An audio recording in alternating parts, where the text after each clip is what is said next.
Ce que gagnent les mercenaires étrangers en Ukraine. Ces derniers temps, Kiev a intensifié le travail d'enrôlement des mercenaires étrangers sur fond d'échec de sa contre-offensive selon la défense russe. Combien les mercenaires touchent-ils par mois? Est-ce un montant cohérent à leurs attentes? Deux experts militaires américains ont fourni des détails à Sputnik. La défense russe a signalé au mois de juillet une forte augmentation de recrutement de mercenaires étrangers par l'armée de Kiev. La rémunération de ces soldats de fortune ne dépasse pas 3 000 euros par mois, selon les médias occidentaux et les informations du comité d'enquête de Russie, qui est prêt à combattre pour l'Ukraine pour cette somme. Sputnik s'est penché sur le sujet, recourant à l'opinion de deux experts militaires américains. Un vétéran de la Bundeswehr qui s'était porté volontaire pour combattre aux côtés de l'armée ukrainienne a accordé le 23 août une interview révélatrice aux médias allemands dévoilant le taux de rémunération étonnamment bas des mercenaires étrangers participant à la guerre par procuration de l'OTAN contre la Russie en Ukraine. Cela dépend du temps que vous passez en première ligne. Il y a le principe de rémunération par combat, c'est-à-dire qu'ils payent pour chaque jour passé au combat. Par mois, cela fait environ 2 000 à 2 500 euros. C'est beaucoup pour l'Ukraine, a déclaré le mercenaire. Il a ajouté que les troupes qui passent plus de temps sur le front peuvent recevoir encore plus, jusqu'à environ 3 000 euros par mois. Le témoignage du mercenaire allemand semble correspondre aux chiffres publiés en février par le comité d'enquête russe qui recueille des informations sur des crimes de guerre en Ukraine. Selon ces chiffres, les combattants étrangers touchent entre 30 000 et 100 000 hryvnias en Ukraine. Le comité d'enquête a lancé des poursuites pénales contre 160 mercenaires de 33 pays, dont la Géorgie, les États-Unis, la Lettonie, Israël et la Suède, soupçonnés de crimes contre les militaires et les civils russes. Ces chiffres approximatifs ont également été confirmés par une autre investigation menée cet été par les médias français. Celle-ci a révélé que les mercenaires attachés à la tristement célèbre Légion internationale ukrainienne reçoivent un salaire de base de 500 euros et jusqu'à 3 000 euros par chaque mois passé sur le front, rapporté en juillet la radio française RTL. Outre les salaires médiocres, les mercenaires se plaignent de devoir payer de leur poche des véhicules, de fortune et même des armes légères, car l'armée ukrainienne n'arrive pas à fournir à tout le monde. Évoqué le média. Et cela malgré près de 100 milliards de dollars d'aide fournis par l'Occident pour livrer les armes en Ukraine. Cependant, ces revenus mensuels sont bien loin des informations rapportées par les médias britanniques au début du conflit en Ukraine en mars 2022. En effet, selon The Times, les paiements des combattants étrangers allaient jusqu'à 2 000 dollars par jour, plus primes pour les anciens soldats, multilingues, professionnels d'unités paramilitaires ou de forces spéciales disposés à se rendre en Ukraine pour participer à des opérations spéciales. Par ailleurs, cela remet en question les offres d'emploi traditionnelles des sociétés paramilitaires qui proposent un taux de paiement de 500 à 1 000 dollars par jour, ce qui équivaut à un salaire annuel remontant à 6 chiffres. Entre 1 000 et 2 000 dollars par mois, c'est plutôt bas à mon avis.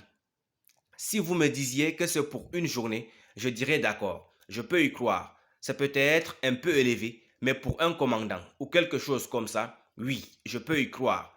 Mais si vous parlez d'une somme de base payée par mois, en réalité, c'est assez faible pour un mercenaire dans une pareille situation, a déclaré à Sputnik R. Rasmussen, lieutenant-colonel à la retraite de l'armée américaine et conseiller international avec plus de 2 décennies d'expérience militaire.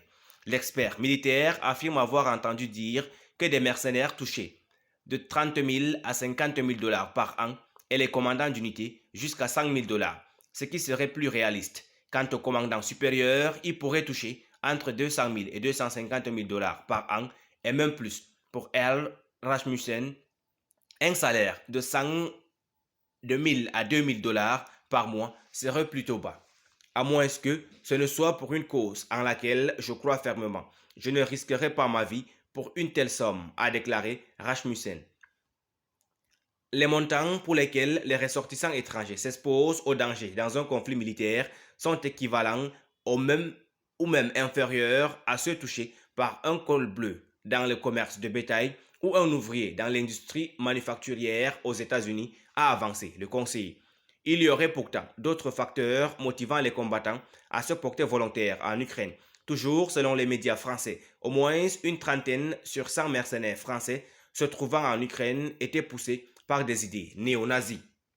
Ceux parmi les mercenaires qui ne sont pas attirés par les idées nazies devraient être à peine motivés en raison d'un taux de survie faible sur les lignes de front, une mauvaise qualité du commandement militaire et les exigences politiques en Ukraine, a indiqué à Sputnik Karen Kiatowski, lieutenant à la retraite de l'US Air Force, colonel et officier d'état-major du Pentagone.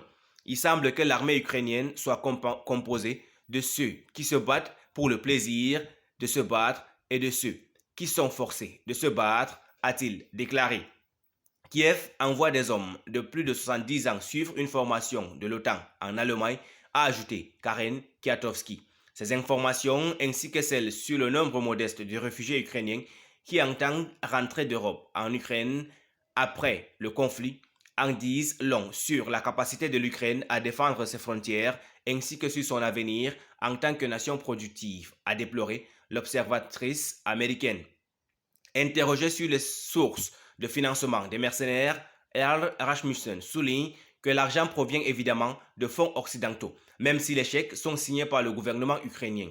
D'après ce que j'ai compris, le gouvernement américain paye les salaires de hauts fonctionnaires ukrainiens, incluant les pensions de retraite et l'assurance médicale.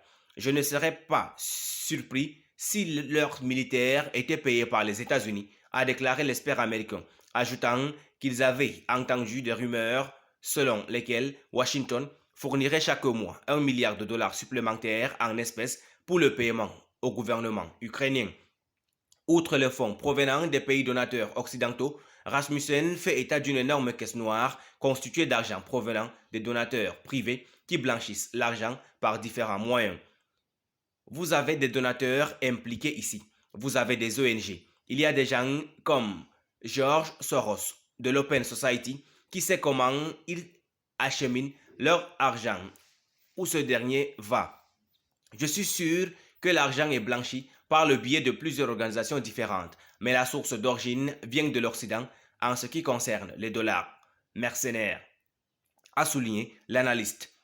Le ministère russe de la Défense rapporte le 10 juillet que le régime de Kiev avait intensifié le travail d'enrôlement pour attirer des mercenaires étrangers à l'aide des services de renseignement américains. Ces efforts ont déployé sur fond de problèmes de mobilisation dans le pays et de pertes catastrophiques ukrainiennes depuis le début de la contre-offensive le 4 juin.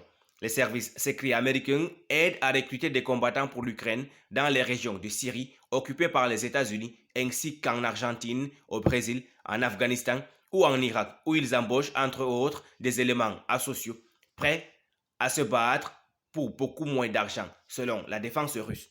Selon l'instance, près de 5000 mercenaires étrangers ont été tués depuis le début de l'opération spéciale et environ 4900 autres auraient fui le pays au cours de la dernière année et demie.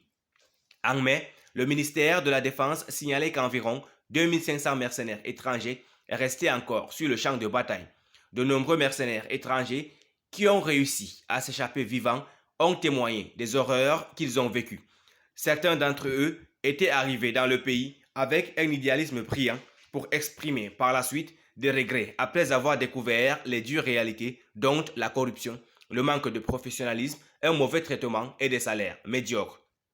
D'autres se plaignent que la guerre en procuration en Ukraine n'a rien à voir avec les guerres traditionnelles des États-Unis et de l'OTAN dans les pays comme l'Irak et l'Afghanistan, où leurs troupes bénéficiaient d'un soutien aérien et d'artillerie écrasant.